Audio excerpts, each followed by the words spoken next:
Hello and welcome to the Room of Lives. I am your host, Neil. Today I'm talking to my friend Jiawen or Jackie, who has been on this podcast before. Jackie's from China. She studied psychology and she's now a data scientist in California. She likes to read and write fiction, especially sci-fi, think about philosophy, and her mind is a treasure trove of many interesting ideas. And we always have very interesting conversations whenever we meet. For today's conversation, you should really hang on to your butt because we are going on a whirlwind tour across an unbelievable intergalactic diversity of topics.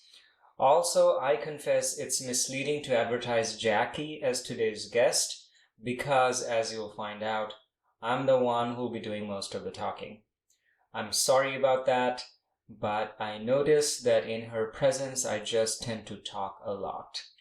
So apologies to Jackie, but also thanks to her for being a person with whom I have the space to express myself so much.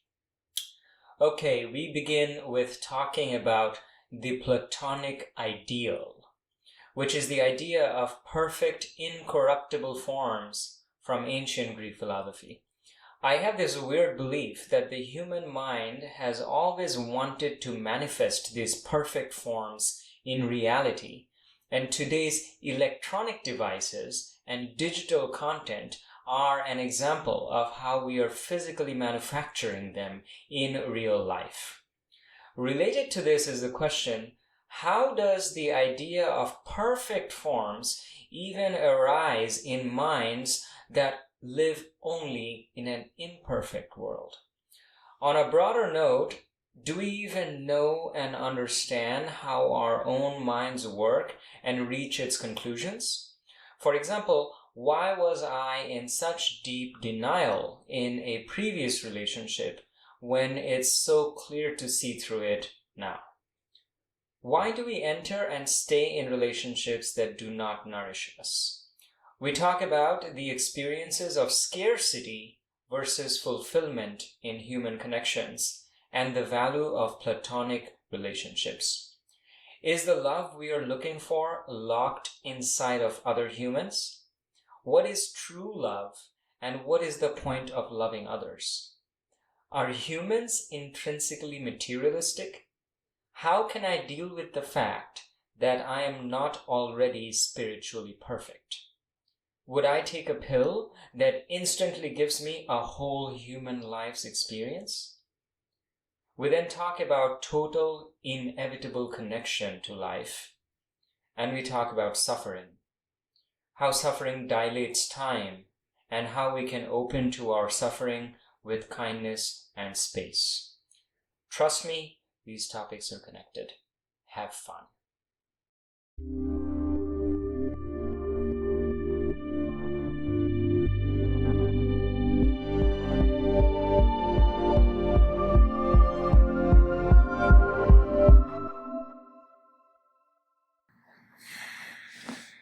Does there need to be some kind of intro?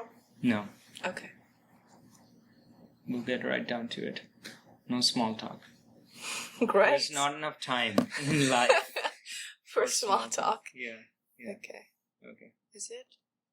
Yeah, I think it is. Okay. Cool. Let's make this sound and see if it makes the same shape in both. Yeah. Look at that! What if I'm closer here than to the other one? Whoa. Yeah, slightly bigger. Okay. Alright. Wow. Immediately makes sound to visual shapes. That's pretty cool. That's not all that cool. Just kidding. Okay. Yeah, I think the transformation between different sensations is pretty cool. Yeah, it's like that's something pretty cool. audible. Also, how it transform to does it visual. in real time. Mhm. That's kind of cool. Yeah. Okay. See, but this your phone thinks that we are slightly in a different address. That doesn't matter. Yeah. I want to start with a completely different thing that has nothing to do with the rest of the podcast, Please. but just a thought that occurred to me now because I saw the slightly different address. Mm-hmm. Do you know about the Platonic ideals? Which part of it? So I myself don't know too much about it, but Okay. the idea that there are the world that we live in is a kind of distorted or corrupted or incomplete, unfinished, imperfect image of that which is perfect, incorruptible, and like heavenly. Like, for example, all of the circles that you have seen in your life, in nature or elsewhere, none of them are perfect. But Circles. there should be a perfect version of it. Yeah, like there is a perfect circle, or the idea of the perfect circle is in our minds only. And there are these Platonic solids, these perfect solids with completely regular solids and things like that. You can think of mathematical concepts. And the interesting thing is that living in a world where everything is kind of imperfect, impure, living in a world like that, there are these minds that are created in this imperfect world that are capable of envisioning things that are perfect. But that perfect thing only exists as an imagination in our mind. A concept. Yeah, a concept. So for a long time in human history, we have lived in the dirt, imagining the perfect, the perfect circle, but we have been making circles that are only rough or approximate and things like that. So this is a little bit about what humans make or see or find or design. Humans are the only animal that designs and makes things. And what we make is, it's not perfect. But I feel like psychologically, always we have been pointed towards this idea of making things that are perfect or more perfect than what we made yesterday. And more perfect means more closer to this ideal. Circles, more circular, and more reproducible. 3,000 years back, if someone made 3 circles, they would turn out quite different from each other, like 3 wheels. In today's world, industry standard manufacturing, if they're making a ring or a circle, 3 of them are going to be pretty close to each other. And for me, the culmination of this psychological pointedness of making the perfect, reproducible, incorruptible thing is in digital technology, both software and hardware. If you look at, you have 2 copies of kind of the same phone, the same manufacturer, the same model, presumably. And if you put them side by side and you remove all other identification, it would be pretty difficult to tell which one is which. So we have got our manufacturing industry to that point where it's like, to the human observer, it's like indistinguishable, unless you like scratch one or whatever, And so all of our circles are interchangeable now. All of our kind of iPhones are interchangeable. Even if you break your circle, even if you break your phone, its soul can be transferred to a completely new phone, and it's like nothing changed. So it's like we are reaching this amazing ideal world of the perfectly preserved, perfectly, thing where the particular imperfect material instance of it does not even matter. If something happens and you break it and you just get a new one, and which has all of so it doesn't even matter. So to me, there's an interesting connection between this and our age-old idea of the Platonic ideal world. Utopia. And I think we're fashioning it out of this world of mud and clay and dirt, where nothing is ever predictable. And we're building our infrastructure so that like more and more we can build predictably, reproducibly, perfectly. And so this was about the hardware. But even more so, the digital content. Like if you write something or you sing something and it is stored in some kind of a digital format of ones and zeros, we have reached an era in which it is so much more incorruptible than any previous era. The ones and zeros are not sticks and stones lying in a fragile, precarious existence. Someone walks over it and it's gone. It lives in this kind of weird ethereal space where if you throw this thing into the water, that thing still lives on in the cloud and you can make an incorruptible copy of it again. And it's just kind of amazing for me to think that one day, back in the past, this used to be a magical dream. And now it is a kind of reality. Those ones and zeros in many ways are the perfectly incorruptible, the perfectly reproducible Platonic ideal, but living somehow held in this universe out of these material things. Like, we have twisted all of this fucking material, impermanent, imperfect things so as to be able to hold this perfect, incorruptible. And it's just amazing. It's like the human mind has all these magical ideas, and then it makes it in this universe out of the sticks and stones and rock and dirt, because it appeared in the mind first, and they're like, we're gonna make it. And it's just amazing that it is possible for us to dream up these magic things, and then it is possible for this universe to manifest it. Yeah, I have a question for that though. Where do you think the first image of utopia come from? Like, does it come from a place where there's this innate craving for stability and order, in a place where we can predict things, in a place where mistakes are not tolerated? Or, like, I feel like this has something to do with, within ourselves, there's always, I don't know if this has something to do with the hardships of survival, from a long time ago, and we've suffered so much as human beings, as a species, that we have to overcome all the unpredictabilities. Like, today there might be an earthquake, tomorrow there's a tornado, and like, it's so hard to always find food constantly. Yeah. And then that kind of drive us to try to construct something that's like much more reliable and stable, and like we could reproduce that. So it's my question. Like, where does this come from in the first place? I think earlier in my life I would have said something else. I mean, the answers are all hypothetical. But one time I was discussing with Benam the same thing. It's like, living in this world that is so imperfect and incomplete and all of those things, living in a world where there are no perfect circles, where does the idea of this perfection come from? Exactly. I mean, this mind is just a bunch of these like neurons that are just kind of mostly statistically firing the right way, and it just creates these images of utopia, the perfect triangle with the angles exactly 180 degrees, and like does all of these perfectly parallel lines and straight lines and things like that. Where do these ideas come from?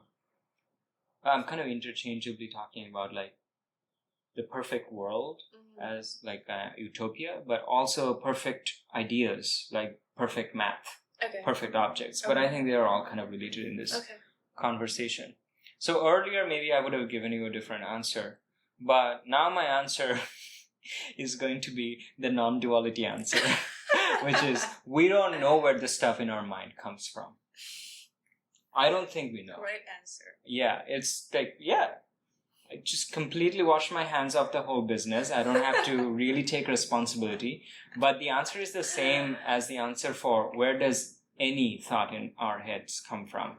And the answer is, I don't know. I don't know. And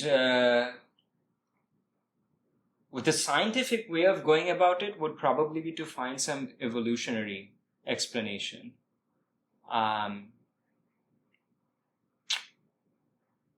That's all I have to say. But I don't know. Sometimes I feel like we do like too much. Like we try to twist everything into like finding an evolutionary, half-baked evolutionary thing. But I'm just gonna say I don't know, and I think it's a profound mystery. I think everything is a profound mystery. But in that part, I agree in a sense that I feel like we actually don't have any idea how we reach the conclusions in our mind. Yeah. Like there might be some process of thinking and like, I don't know, like neurons firing on the back of our head and stuff like that. Yeah. But we don't know how it happened. And all the science or psychology that was saying, oh, we know this theory and this might be how we were thinking and this might result in the conclusion that we had. Yeah. Those are narratives that we say to ourselves to justify our behaviors and justify our thoughts. Yeah. But if you think about all those justifications and narratives only come after we reach the conclusion, not before we have the conclusion. Then it's pretty clear that those are just lies that we keep telling ourselves. True. That was how we thought. Yeah, we don't keep track of the sequence of the narrative often gets pasted on at the end. Like the other day I was telling you how during my like previous relationship towards the end where it was like really bad, I was in a lot of denial about the very blatantly obvious ways in which maybe you should save this for the other part of the conversation, but I think this is kind of relevant here. Okay. Which is that I was in a lot of denial about the blatantly obvious ways in which things were going wrong. And I was actually kind of taken aback later when I was starting to come out of it and my mind was starting to become a little bit more reasonable and a bit more of a reasonable perspective on what had happened. I was like, how the fuck could I have led myself into this hole where such blatantly obvious things, where my mind was so confused about it and I was so much in denial. I thought that I was a very rational and intelligent person and I understand myself very well and I understand what's going on. And I think over time, what it made me is it made me kind of humble. And it made me start questioning my intellectual part of my mind or the so-called rational part of my mind. Because I thought I derive everything else from reason. But it got pointed out so clearly because of this experience. It got pointed out so clearly that I was clearly driven by my emotional needs first. But because I identified as being a rational person, there would have to ultimately be a rational justification for what I was doing. Some people are plenty happy to say, I'm going to do this because I feel like it and like my emotions. But I'm not content with that. I have to have like a rational narrative for why I'm still in this relationship. So I would figure out a theory. And it wasn't so explicit. It was like the emotional part of my mind was commanding the rational part of my mind to say, I want to stay in a relationship with this girl.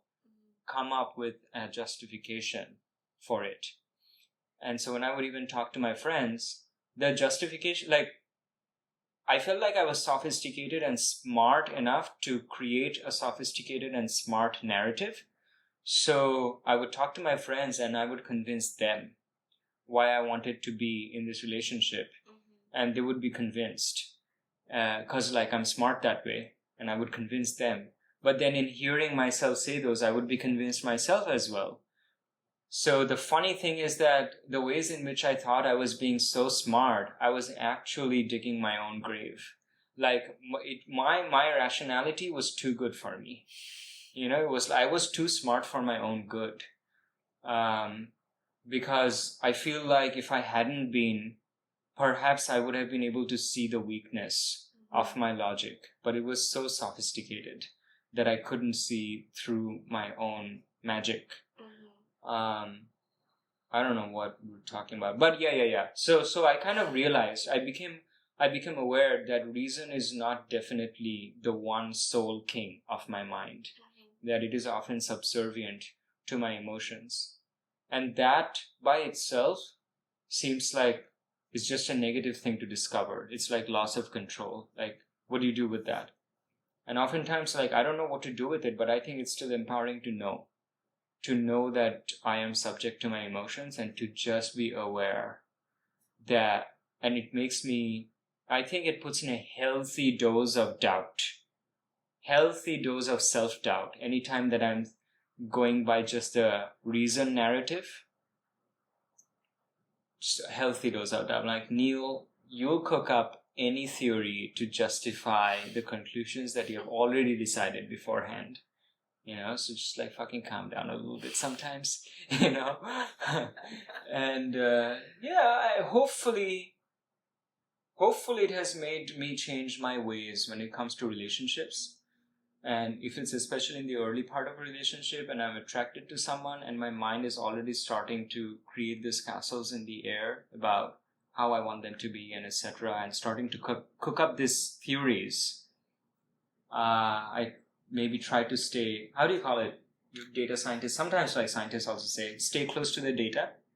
And it says stick close to the data, meaning before you go in and try to create sophisticated theories of what's going on using many parameters, just don't do that just yet. Just stay really close to the data.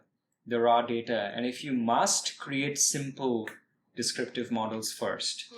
Keep collecting more data. Keep collecting more data. That's a very good thing to think about, even in doing actual data science and doing modeling. Yeah.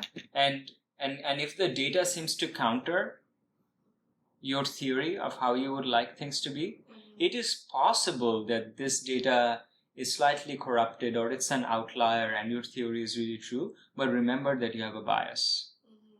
So if the data seems to contradict the theory, like if your theory is that this girl is really into me, and the data says otherwise, then for the moment just hold off. Just, the jury is out. Just hold off and you know what?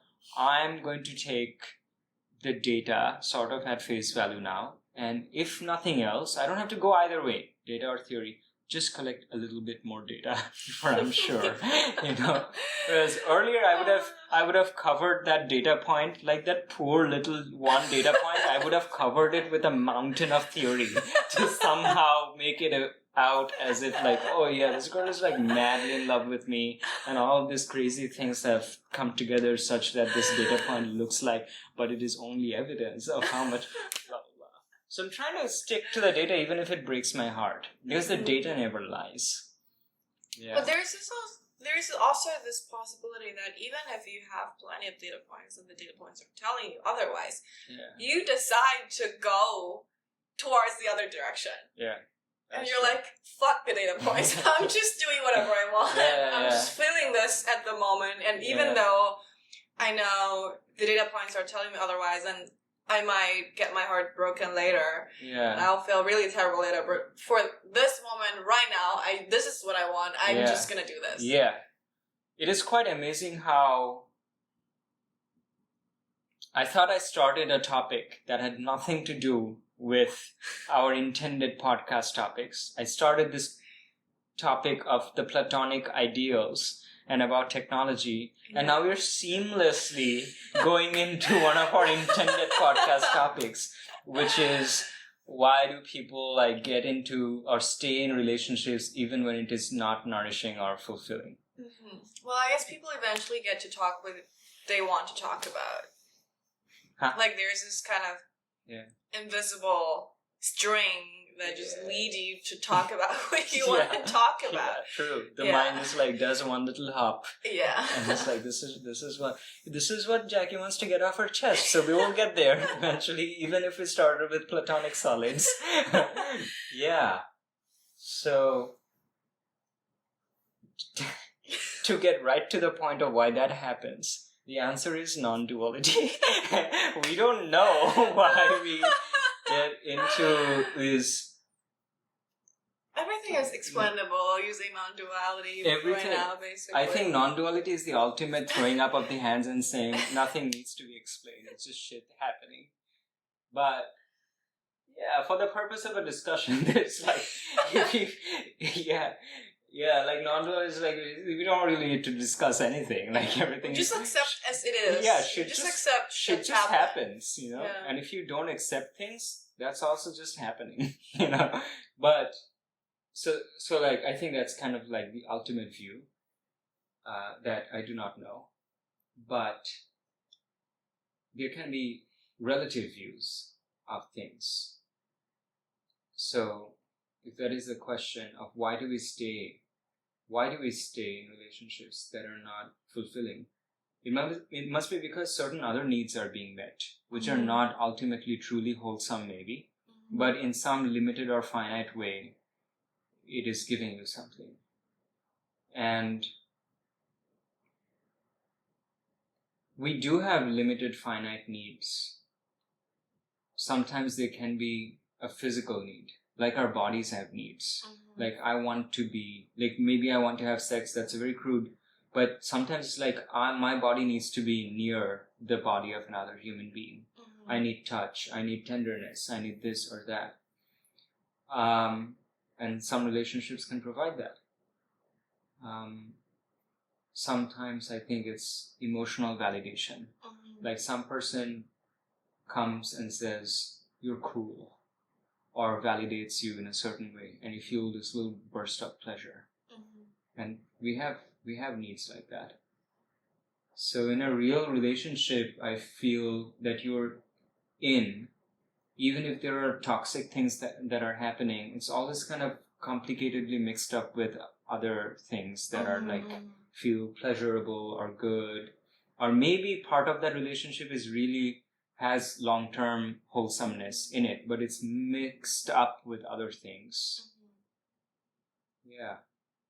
So it's not so, it's like always this kind of trade-off. Like, okay, some things are not quite good in this relationship, but the mind does this quick mental calculation. If I let this go, I will be lonely, or something else, or I will have pain. And it kind of decides, all right, I'll stay.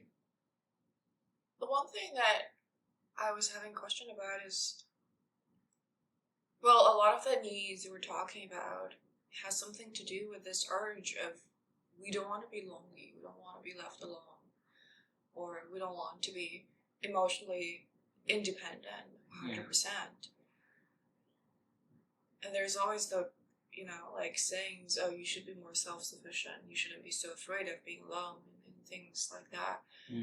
But from my personal experience, and I might haven't tried that so hard, is no matter how much my rational mind tell me, oh, like, don't be afraid of being lonely, don't be afraid of being alone, and just do your own thing, just be self-sufficient, the emotional side of things keeps dragging me back. It's like there's this tug of war where like my rational mind is like, Jackie, you're cool, you can do this, you don't have to be surrounded by the other person to feel needed, to feel fulfilled, and you can completely create your own happiness and your own pleasure. Well, I don't want to use the word happiness here because it's kind of like ambiguous in a lot of context. But then there's this like emotional side that's like, oh, wouldn't it be nice if there is somebody by your side right now? Wouldn't it be nice if you have somebody to be emotionally dependent on right now? You know, it's like, and I guess a lot of the times we know what is right and what is wrong, but that doesn't mean we're winning that tug of war by our rational minds. Sure. And I think our emotional sides are not entirely wrong, in the sense that there do exist relationships where, so there must be some reason why your rational mind is saying, no, Jackie, you can do this yourself. Why is the rational mind saying that? Presumably because you've got into relationships with that need and been hurt somehow. That's why you want to become more self-sufficient. Well, I guess that could be true for a lot of people. But for myself, this little theory that I came up with my little mind is, I'm very aware of the changing moments in life. Nothing is going to be lasting forever and nothing is stable. That includes relationships. And we're kind of like seeking this stable sense of feeling in the midst of ever-changing moments, which is kind of impossible in the first place. And we then form this attachment to something that's not stable and predictable and wouldn't last forever in the first place. And that's why there's always this need in the back of my mind saying, oh, like, none of the relationship lasts forever, and, you know, you're craving for something that's not possible in the first place, and that's why you should try to be, like, more self-sufficient and things like that. So I do have a couple of views on that. But first I want to acknowledge that the emotional part that is trying to find this fulfillment in a human being or a relationship is not entirely wrong. Like, it's one of the greatest joys in the world to be able to find such a relationship. And it feels like, wow, yeah, this is what life is about. Like, it doesn't necessarily have to be a romantic relationship. As I've said a couple of times, a lot of my fulfillment has come from my Platonic relationships, and I felt deep connection. And in the Platonic relationship, because, this is my personal opinion, that because there is not so much neediness or the need for validation and this transactional thing, and like, my emotional roller coaster is attached to your behavior. Since these things do not exist so much, it is easier for me, it has that connection has been easier sometimes in platonic relationships. And in its best form, it feels like, wow, yeah, this is partly what life is about, is being able to connect with this person. And what this person is providing me, some of this I could not have provided for myself, because this person has grown up in a different world, has had different thoughts, and now they're sharing it with me, and we're sharing it with each other. It's like we're sharing a piece of our worlds that have been private and personal so far, and we're sharing it with each other. Yeah. There is no substitute for that. And it is beautiful, and it's amazing. So it makes sense that we see some of these little experiences and we hold on to them, and subconsciously we crave that. Like, who will be able to give that to me? So it kind of makes sense that such a thing happens. Like, it happens, like, children don't have such a sophisticated, developed, rational mind. So if they find a person who's like giving it, they'll be very open about it. Like, they'll keep trying to go to friends, and they will not tell themselves, oh, relationships are finite, I shouldn't be, So in a way, our emotional sides are kind of like our child side. Very, very, very pure. It's like, oh, I saw this and it made me happy and I want it again. So I think it's important to recognize that it's not evil, and there is something that it has seen and it wants again, and to some extent what it is looking for, it does exist. But the darkness arrives when, like, there is the demand and there is no supply. And you like try to do it, and there's like this neediness, and like this person doesn't give you, and it's just this suffering, and then the rational mind comes in and like, oh my God, do you see what's going on here? Like, you need to like, yeah. I told you. Yeah, I told you, etc. So everything is kind of contextual. Like, both of those things are true in their own right, in their own sphere. So I feel like a really beautiful life is when you listen to the rational mind when it is the right time to listen to it, and you listen to the emotional mind when it is the right time to listen to it. And the trust is like all of the different parts of the mind, if they're kind of working together, and you identify, right now it seems like it's best to listen to reason, and right now it seems like I should stop listening to reason so much and just indulge in my emotional self. I don't think any of these parts of your mind are your enemy. It's just that sometimes you're listening to the channel that maybe you should not be listening to. When I kind of started on this like spiritual path, and over time I started distrusting my rational side, like I was describing earlier with my relationship, at some point I did start making a little bit of an enemy even. I went too far, and I started making an enemy out of my rational side, which is kind of the opposite of what you're talking about. But some spiritual leaders will speak in this way. Like Eckhart Tolle talks about frequently about about the rational mind in this way. It's like, oh, thinking sucks. Your brain sucks. Like the human mind is like so much beyond thinking. Blah blah whatever. He kind of makes an enemy out of thinking and out of reason. And I did go deep enough in that direction that I started judging my rational side a lot. But in multiple different instances, I've come back to noticing that the rational side is the only part of my mind that is helpful in certain situations. And at those times, it's important to notice what it is saying, and then try and inculcate it into the deeper parts of myself. And what helps a lot in life is if the different parts of the mind come into alignment and are not fighting so much.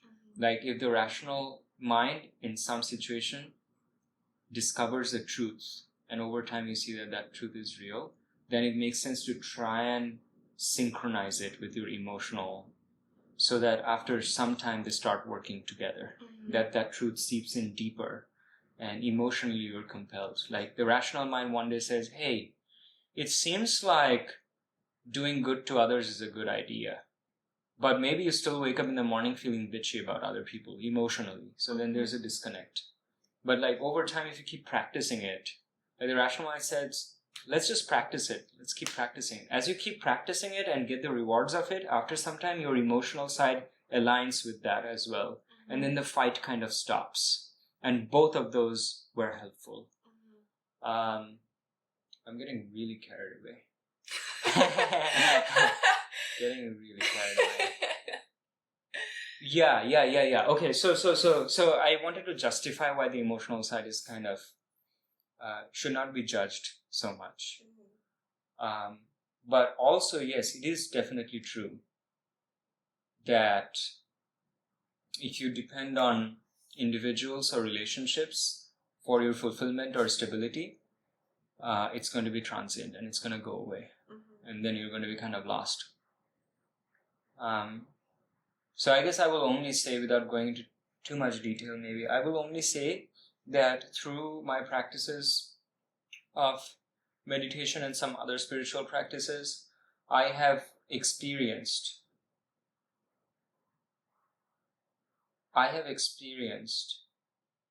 that the things that you look for in a relationship, maybe not like sexual pleasure or the bodily things like that, but like deeper connection and fulfillment and the lack of loneliness. Like I am connected. Mm-hmm.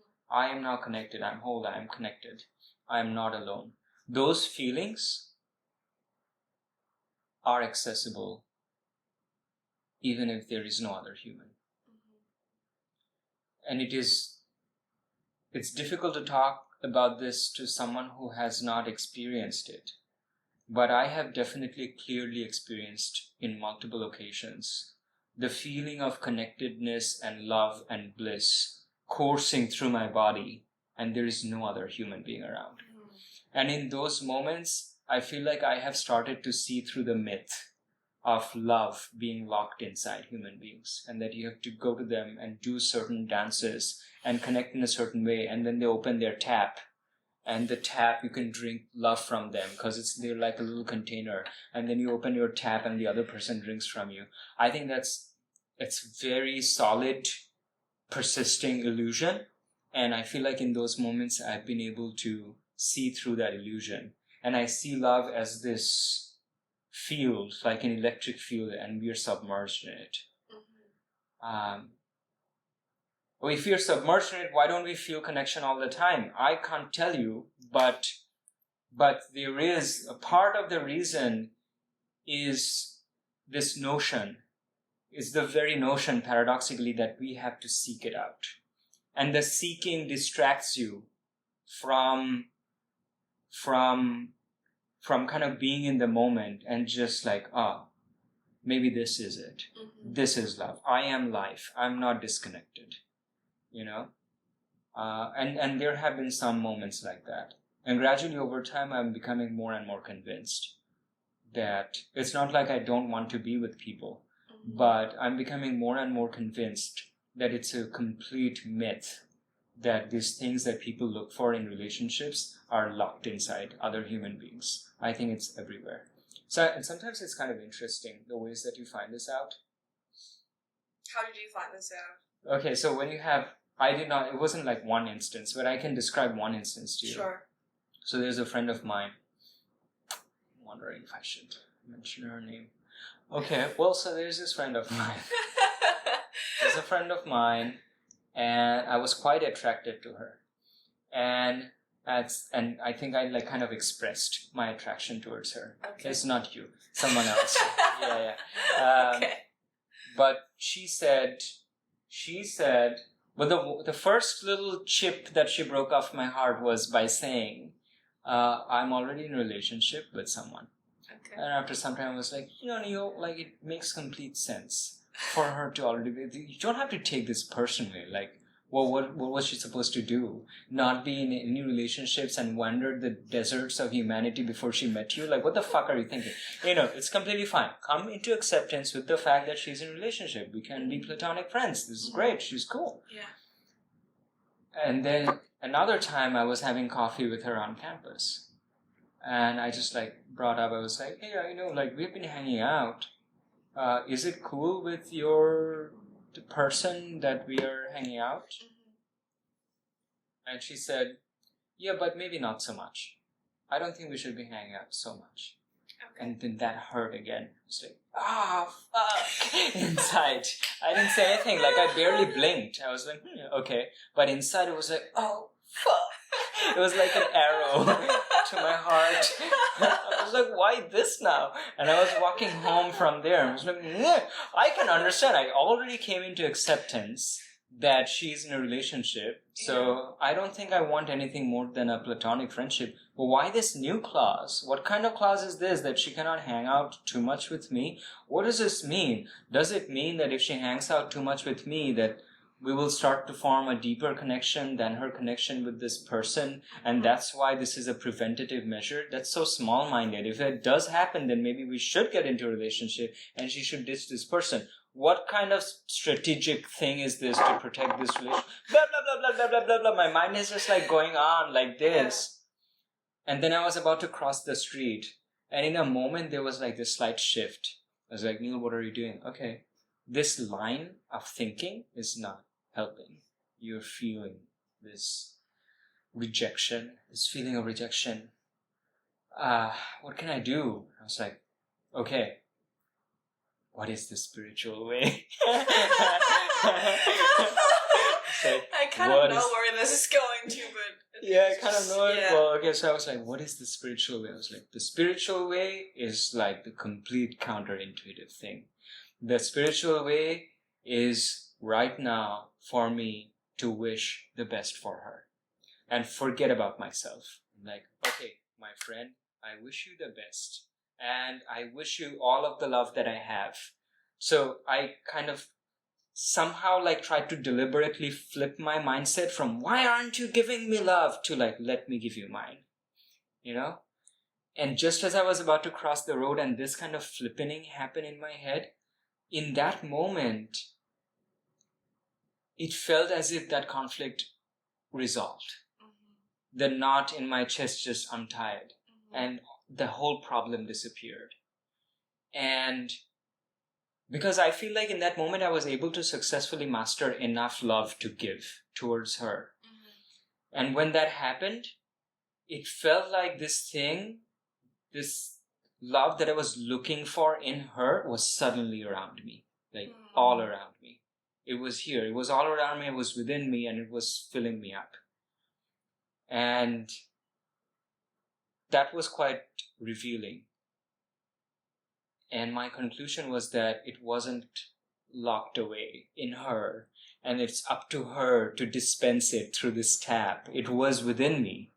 It was self-generated. It was I don't know who generated it, but it was available. And paradoxically, me looking for it or trying to search for it in another person was what was making it unavailable. It's kind of like, I've heard of a story, a person carrying a bottle of water on his back. Yeah. But not knowing it was actually water in that bottle. Yeah. And he was walking in a desert, desperately trying to find water. Yeah. And eventually died without realizing it was actually water, like right by his back. And he was carrying this around all this time. Yeah, I've heard a similar story of a poor person asking for food or whatever, sitting on this box. And one day, like, a wise person comes or something, and this beggar is like, can you please give me something? And the wise person is, what is it that you're sitting on? He said, I don't know, it's just like a fucking old box. He said, well, have you ever looked into it? And the guy says, well, just forget about the box. Do you have something for me? And the wise person said, that's all I have. And goes away. And then the poor beggar opens the box someday and sees it filled with all of these precious gems. And it's never bothered to open this box. And so that's a cool story, but what it still misses, in my opinion, is that the thing that it stands for is that all the things that you're looking for are within you.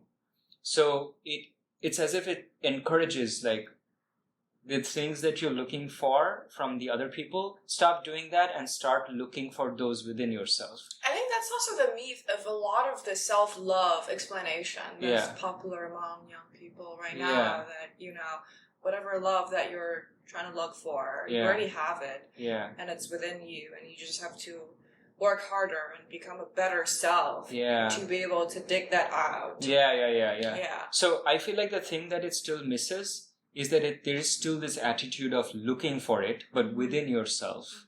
And it's still selfish because you're looking for it for yourself. Yeah. But the difference in the story that I told you was that I wasn't even looking for it for myself. It was completely different. I was like, no, this is not about me anymore. This is about her. And I wish to give this to her. So it wasn't even like looking for myself anymore. I became the source of what I was looking for, not for myself, but for others. And when that happened, this complete submission that I'm not going to look for this for myself anymore. That's when paradoxically the whole thing became available. And there have been instances like that a couple of times in my life, which makes me very convinced that it is always here. It's always here. And connection is always here. Well, what do I mean by connect? Like, I am part of life. Like, I'm living, breathing. You know, there's a body, there's a butterfly settles on my foot, and I can tell how much more connected. Even in sadness, there's like, wow, I can't. Isolation from life means that what is outside is completely disconnected from what is inside. But look at yourself. You cannot help but feel sad on some days because of something that happened. Life is forcing itself through you, whether it be joy or it be sadness. And even this sadness is just solid evidence that you are not disconnected.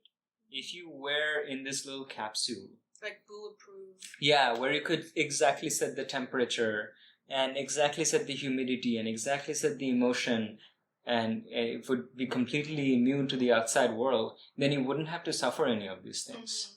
So yeah, connection is not always happiness, but this is connection. You know, someone says something, or maybe something happens, or sometimes you don't even know, but this emotion arises and you don't know where it came from, but you're feeling it. And that's connection. That's being alive. It's like, I don't know what's going to happen next, but I'm going to feel it. That's total connection. That is unexplainable connection. And you're completely at the mercy of it. How much more connection is possible? So I've started to rethink what connection is. It's not necessarily connection with a person, but I'm connected through life. In fact, I feel like I am life. This is life. All in one. Yeah. One in all. Yeah. So this is life. So how I don't have to get married to feel connected, like connected to everything around me. And you could decide like, okay, among all of this big universe, there's this one person. And with connection to that person is all connection. Nothing else is connection. But I don't know. I feel like as more and more time passes, I'm becoming disillusioned with that narrow view of connection. Yeah. What would you say to people who are either looking to find love within themselves or through other people, through this kind of like digging behavior, but are still kind of lost out there because they don't know whether the things they found are actually love or not? Because I think that's a lot of people's myth. Yeah. Like, they were not sure whether the things they felt at the moment is actually true love or not. Yeah. I don't know what is true love. What is true love? True love. Or I guess, like, in your previous experiences you've mentioned, what made you think it was love, that was the thing that you were experiencing when you were crossing the street and had this flip of mind? And yeah, well, the thing is, when it arises, there is no question. That's one of the indications, I think. I don't think there is such a thing really as this dichotomy between true love and false love. I think just as we were talking about the Platonic ideal and the real world, everything else is like a little distorted image of true love. So even in a real life relationship, I think there are facets of what you might call true love mixed in with other things. Maybe this is not like the truest description of it, because in some accounts, like for example, by this account of non-duality, there is no distinction between true love and everything else. Like, they'll say, okay, if it's a serial killer, that is absolute unconditional love appearing as a serial killer. But so there is no big divide between the moral good and the moral bad. Like, everything is seen as the manifestation of the same thing. But like, I'm not going to go into that right now. Then I guess I can rephrase my question a little bit. Is there this form or this subcategory of love that could actually make you forget about yourself? Yeah. And kind of get immersed into this world that you're living in and kind of just forget yourself for a second and absorb whatever that's going around you and think about all this world that you're living in. Yeah, there definitely is. So you asked, what would I say to a person like that? To a person who's kind of in doubts of whether such a thing exists. Oh, it definitely exists. Yeah. But may not be in the form that you imagine. For example, like I was saying, it may not be in the form of a relationship with a human being. Mm-hmm. Although there could be facets of a relationship with a human being that is like that. But it definitely exists. And it is bigger than you think. There doesn't even have to be a human being in the picture for you to feel it. It can be connection with nature. It can be connection with art. I have started to feel it in multiple different ways. Sometimes when I'm like just taking a walk and I look at it doesn't even have to be nature, but often it is. Like I just like look at a flower or something and like, wow, this is really beautiful. And I'm here right now experiencing this. And it's, and the fact that all of this is real and this universe exists and there's a flower and I'm kind of in the lap of this universe now, alive, looking at this in the sunlight. It is incredible.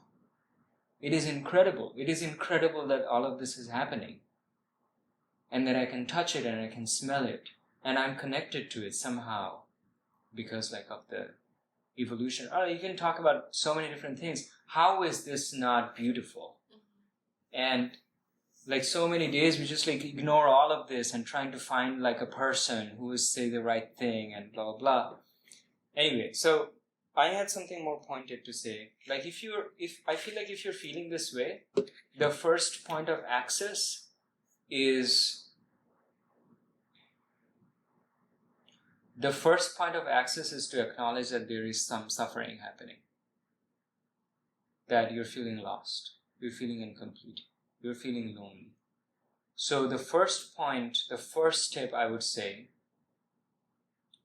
and I've told you this before, is sit down and open up to how you're feeling. Mm-hmm. Like actually sit down, open up to how... Validate your feelings. Yeah, huh? I was just saying validate your feelings. Validate is a word, yes. Validate, yes. Yeah, to acknowledge that all of your feelings are real, that they're real, and they have every right to exist. Mm-hmm. And open yourself up to the feelings. Just like a grown-up asks a child if they're crying, like, how are you feeling? What is going on? Where does it hurt? So you can do those same things to yourself. Not run away from it and like just sit and listen to your body. Like, how am I feeling? Am I feeling rejection or loneliness? Okay, that's a complicated word. What does it mean to feel loneliness? It must be a mixture of different feelings in the body. So where is loneliness? Okay, maybe part of it is in the chest. Maybe there's a slight pain in the chest. Okay, let's explore that. How is it? Is it moving around? Okay, maybe the rest of it is in the heaviness in the body. So you basically sit down and open yourself up to this feeling. You crack it open and you feel it. And you feel it. And you don't... And I try to stay away from judgment. Like, I shouldn't be feeling this, or it happened. If only it had been this way, blah, blah, blah. So you just basically start bringing a very compassionate, neutral, but sometimes compassionate. Well, it's like, whatever. Sometimes there's a conflict between, like, should it be neutral or should it be, whatever. But at least not judgmental. Like bringing this presence to your own experience and being there. I'm like, all right, I'm going to experience this. How am I feeling? And instead of judging yourself, oh, you shouldn't have done this. You should do this. Just the focus should be on how am I feeling, and I want to be here for it. So that is the first step, I think. And if you keep doing this every once in a while, being there for your own emotions and letting it kind of spend itself and not get lost in the commentary constantly, oh, Jack, you should have done this, your rational mind comes in, blah, blah, blah, all of this stuff. Don't get lost, just stay there for your emotions. Then over time, I think it kind of opens the path for a connection to yourself. And I think that is vital. I feel so much more secure in my life now because I feel like I'm more strongly connected to myself. I'm more tolerant and accepting of myself. I'm more compassionate towards myself. I'm more understanding of myself. And when I go wrong, I'm much more that happens. It's all right. So a lot of my needs that were needs to be for accepted by other people. There were demands for other people have kind of disappeared now. So the fear and the anxiety of being alone is kind of reduced a lot. And since it has reduced a lot, I feel like my role in life as a person has become even a little bit more of someone who is less concerned about getting and a little bit more concerned about, okay, what do you need? Yeah, maybe I can find something to give you, And once you get into that dynamic, a lot of your problems start to disappear, Like a lot of people involve themselves in charity work because over time it has this influence where your problems start to disappear. And you look at other people's problems. Yeah. Or you're helping them. Your entire mental focus starts to change. So that is the paradox. If you keep trying to find the answer to the problem, in some cases the problem just keeps reinforcing itself because it's an acknowledgement that this is a problem. The more desperately you look for an answer, the more it is a stamp. This is a problem. This is a problem. I'm incomplete.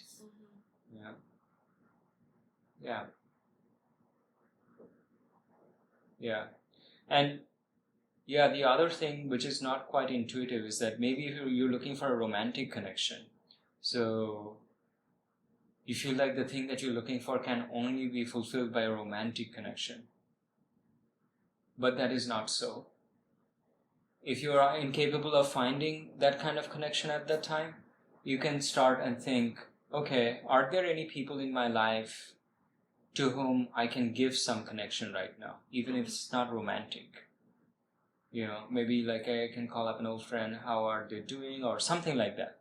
Something that it is within my capability of providing connection right now. Providing is not such a problem because you're in charge. You're not dependent on another person whether or not they have it. You have it. So you ask yourself, who do I have something for right now? Let's initiate that connection. Try that out and see how you feel about your problem or lack of connection after that conversation. It's kind of paradoxical, but you're after that, it's oh yeah, I have a little bit of it. And I think it's because connection or love is not one of those zero-sum things where it goes from one unit to another. I think it's a kind of connection to this electric field where sometimes, yes, someone else gives you and you feel a little zap of the electric field around you, but even if you give it to someone, the electric field zaps you. And you're woo, I got it, woo, I got that. And I didn't have to get it from someone, I gave it, and it has the same effect. But training or learning how to give it is so much more of a solid ground because you can do it anytime. You don't have to wait for them to have it in their little container inside. And this path is also difficult because you don't always feel like loving people. You could be pissed or whatever. So all of that is an internal overcoming, internal struggle. It doesn't have to do with what other people are doing. It has to do with yourself. Yeah. So. And something I want to say. Can I drink this water? Yeah, sure. Yeah. Theoretically, it's always easier. When you think about in concept how you're going to do it or how things are going to be carried out and how things are going to be implemented, it's always easier. Yeah. Then after you experience something, then you decide to try it again. Yeah. So I guess what I'm trying to say is,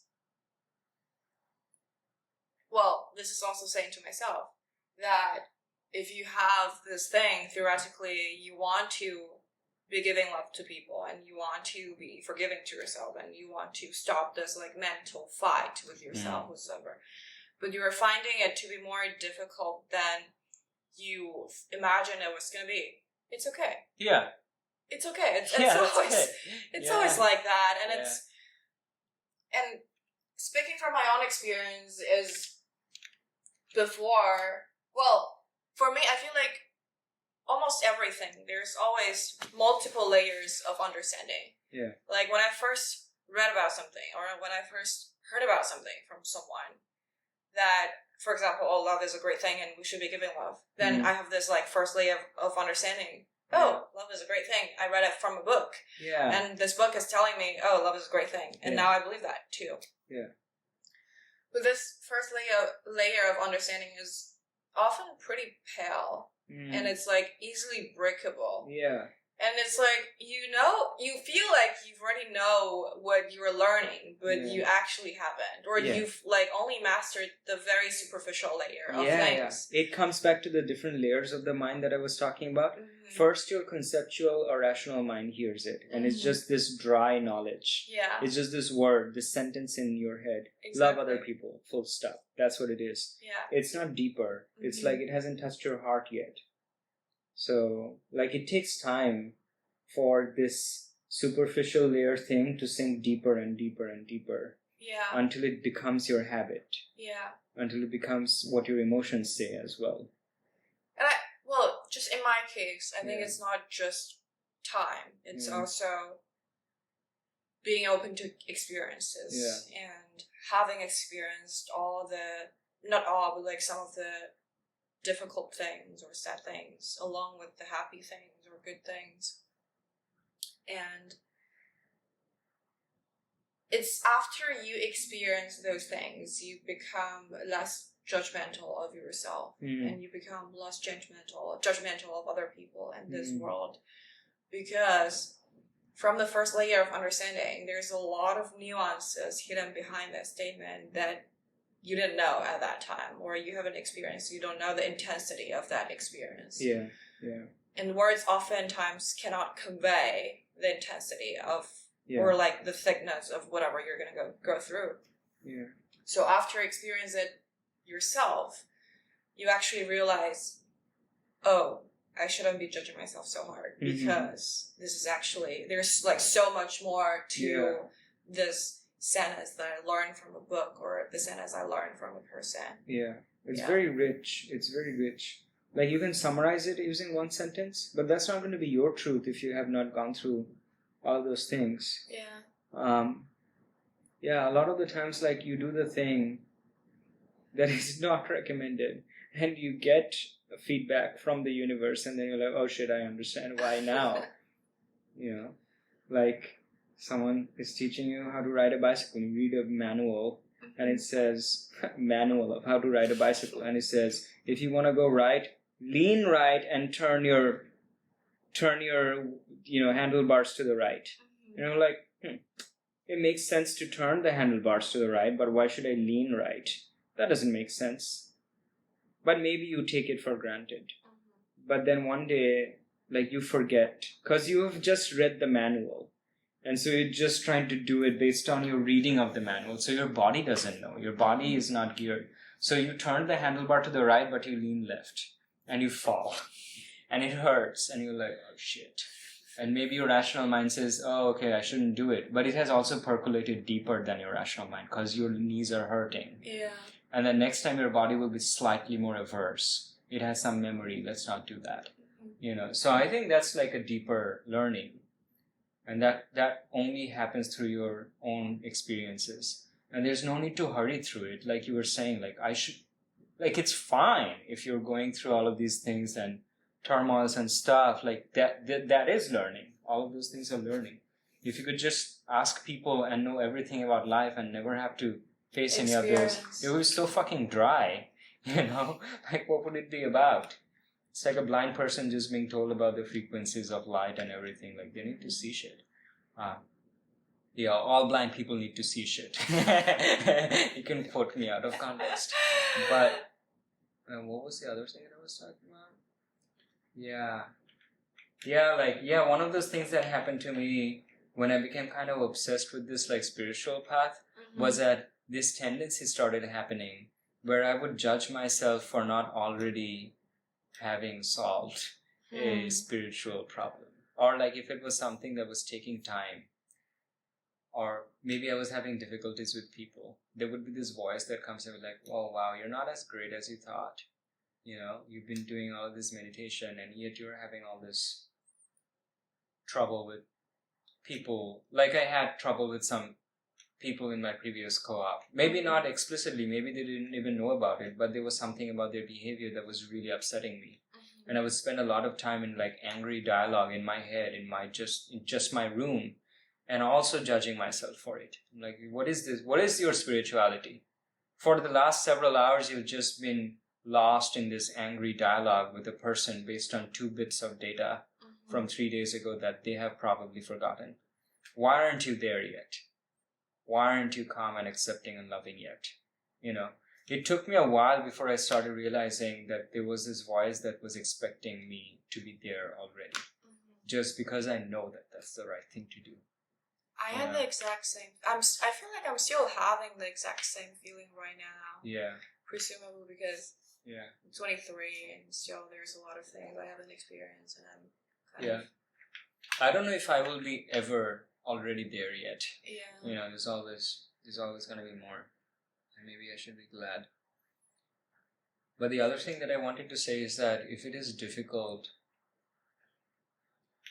if I find it difficult to connect with a person, maybe because in the aftermath of something that was hurtful, like I said, I have experienced that connection does not have to come from a human being. And a taste of that can be gotten from other stuff that is easier for you to. Anything that you find yourself very engaging in.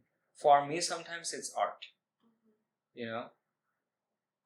Anything that you can put a lot of yourself into. Like you're awake and just sitting watching TV. That's pretty passive. But like making a drawing or doing something and telling yourself, I'm going to do a good job. I want to make something beautiful. And I don't know how other people do it, but I'm going to try and do this the best to my ability. Even if I like just draw a likeness of something that is in front of me, I'm going to try and put a lot of care in this. So for me, art is something like that. And when I do that and I finish it, even though I don't have to finish it, as I'm drawing it, it feels like I'm connected. I'm connected and I'm putting my effort into something, and it responds back. It responds back immediately. Sometimes, like if you give a lot of effort into a human being, they don't give it back. But there are other avenues in life where what you give is immediately given back. Like if you do a little bit of gardening, plants don't like hold grudges against you. Like if you take care of them, they'll bloom. Well, I don't know about that. I feel like I'm a professional plant murderer from my past records. But it doesn't have to. I mean, you know what it is for you. Yeah, that's true. Yeah. But coming back to that point, I feel like even just the need of, or this thought of the need of, if I give something, then I want something back as well. Yeah. Do you think that's a natural thing in human nature, or do you think that's something that we could avoid and it doesn't have to be the case? I think it's very difficult to avoid that. It is very difficult to avoid it. Yeah, I think that's very natural. So it would be very hard to ask for something. I mean, give something without asking for a return or something. In some cases, it is possible, and I'm pretty sure in some cases you already do it. I'm sure there are certain relationships in which, at least in some contexts, you're given without expecting something in return. But to do that in all contexts, in all relationships, all the time is a pretty tall order. Yeah, I think that's pretty difficult. Yeah, it's very challenging.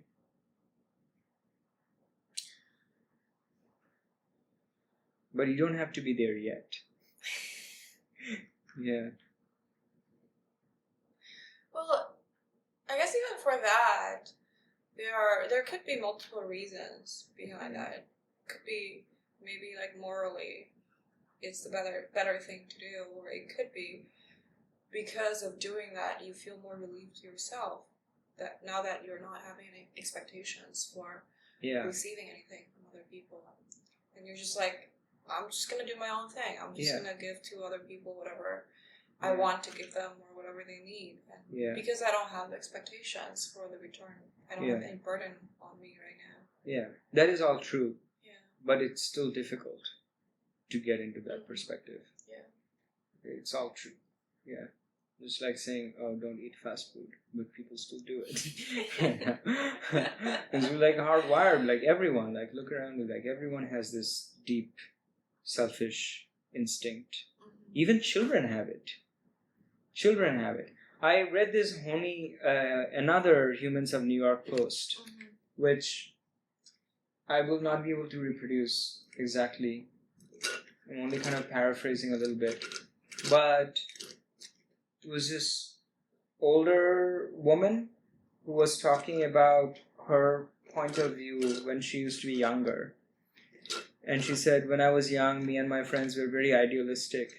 And we used to think, oh, fuck these people, these people are so materialistic. Why are they so materialistic, etc.? There's something like wrong with them, this capitalistic, etc. So they had identified their previous generation in that socioeconomic context and said, okay, so there's some problem with these people. It's materialism. And we want to grow up to dismantle that or rebel against that. But she was saying that, like at some point, I guess she started working for maybe an old age home or something like that, where those same people that she had grown up judging so much, were admitted there. And she came into real close contact with them and heard their life stories and things like that. And she started realizing it's not like that. And when you get into it, it's not like that. It's not like that all of them are in this group. And in this group, they have this thing that's wrong with them, that's like materialism or whatever. She was saying that it's not like it was this particular group that had this thing wrong. She was saying, like, even if you take a human child that has not been conditioned in any way, they're selfish. Have you seen a child? They show selfishness. They'll like grab the thing from the other child. Like my sister's kids, when they were like 1 year old, they're twins. They would fight over stuff. Like they were crawling on the bed. Maybe it's even younger than 1 year old. But they have these pacifiers that they suck on, right? So they have to have two of everything, of course, because they're twins. But I saw with my own eyes, one of them had the pacifier in its own mouth, and then it pulled it out from the other one's mouth and tried to fit it again, but it was already sucking on one. But it couldn't get it into it. It couldn't get the second pacifier into its mouth because it was already sucking on. I was like, what the fuck, dude? Like, you already have one, and then you're pulling it out of the other person. You just don't give a shit. So this instinct of selfishness is very deep within us. It comes before any conditioning. Who put it there? Like, you could say biology or whatever, but regardless of the answer, it's there. Yeah, it is there. So I feel like we could relax a little bit about like judging ourselves for it. We are born into this world with that. We're born into it. So I think part of this whole like, oh, love other people, give, you are also included in that. Like, you shouldn't forget. Like, part of that is like, oh, Jackie, yeah, you were also born into the world with the selfishness. So it's fine if you recognize that that's happening. Don't fucking beat yourself up about it. What would you say to yourself, to your 23-year-old self from right now? Like, if you can't say something to your 23-year-old self, what would you say to him? I would say, do drugs every day, man. I don't know. 23-year-old self, I don't know what I would say. Well, what is the purpose of going back and saying is to fast forward their development and growth, right? Not necessarily. It could be like, just imagine your 23-year-old self is sitting across you right now and you're just like, okay, man, let's have some conversation. How's your day? And you're just like chatting like friends. And what would you say to him? Because you already know all of these thoughts and what he was thinking and things like that. Yeah, I know. I mean, there are things that I could say, but the ultimate purpose is to bring the wisdom of a later Neil to a former Neil. And the idea is to somehow fast forward that growth. But is there any necessity for fasting forward the growth? Exactly, I don't think there is, and exactly. I don't think that needs to happen. I think the richest thing comes from living it in real time. Living it in real time. If it did happen, like if there was a time capsule and this like Neil lived through all of this stuff, had this like rich story and an understanding of why everything is the way it is, but went back in time and told this Neil, hey, this is what's going to happen. This is what you can chill out about, Everything's going to be fine, blah, blah. And imagine the story of that Neil. Maybe that's a parallel universe. There's this time paradox also. Parallel universe. In the parallel universe, Neil grows to age 23, visited by future self from parallel universe who just tells these things. So you don't have to go through this hurt yourself. I think there would be something missing.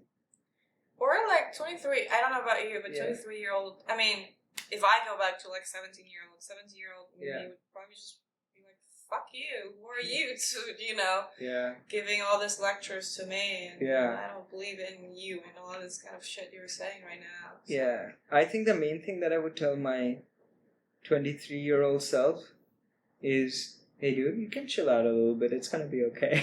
As I was pretty anxious about it. So pretty anxious about like, how do I, like, what do I make in life? What's going on? Blah, blah, blah. All this stuff. So, like, it's going to be fine. You don't have to be worried about being lost in the abyss. You got this. You got this. And even though some transient things might go wrong, which it did, that doesn't mean that you're going to fall off the end of the earth, never to recover. Your life is bigger than that, and you've got it in you. So these are fluctuations on something that the baseline is going to keep growing, Don't worry about this stuff. Also, here's how you meditate. That's probably one of those things that it's getting kind of windy outside. Yeah, that's nice. So, but yeah, that would be my answer to a related question of if I was mentoring a younger person who was like me, I would probably teach them to meditate from a very young age. If I ever bring up a child from a very young age, I would teach them to meditate. It's the ultimate, for me, it's the ultimate way of teaching a man how to fish. Like, I don't need to keep feeding you. You'll be able to tap in to all the shit that I'm talking about. You don't have to take any of my word for it. Just sit down and do this. Observe your breath. That's all. You'll figure it out. Yeah.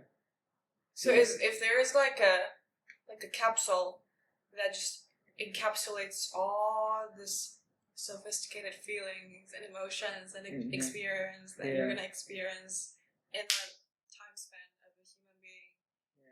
And if you take this capsule, then all of a sudden you're gonna become this person that has experienced all the extreme kind of emotions and feelings and experiences that you could possibly have in your human life.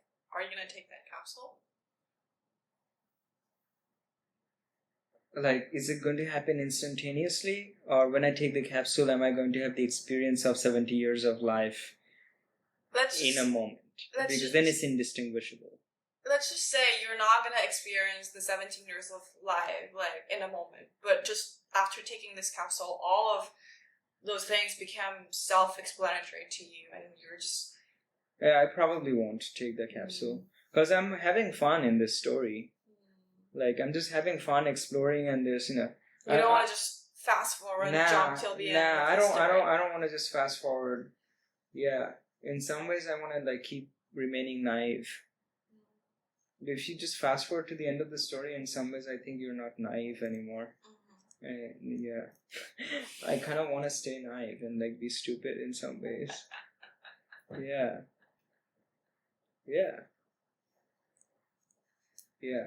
I don't know, like I fell off my bike and like this part of my skin is never going to entirely grow back. And maybe I would have avoided it if I knew everything before. But like, come on, man. Like, you never want to fall off a bike? What you... Yeah, I don't know. Hey, in short, right now I'm having fun. And I'm just like, yeah, I'm fun. I'm like, this is fine. This is fine. I don't want to fast forward necessarily. Yeah. I feel like for me, the hardest moments in which I might want to fast forward capsule or whatever is like when I was kind of sitting at the bottom of the valley and I can't really see the sky from the bottom of the valley, so I can't tell like whether time is passing or not, and I can't tell if there is going to be an end to this like sitting at the bottom of the valley thing. It's also kind of like you're walking in a dark tunnel and you don't know when it's going to be the end of the tunnel and whether there's going to be the light at the end of the tunnel. Then you're like, oh, please just take me towards the end of this story, and I just want to fast forward live so that I can know like things are going to be okay. Is that how you feel right now? I guess not exactly right now, but like I've had that experience before. Well, I don't know whether there's going to be an end to the things that I was experiencing.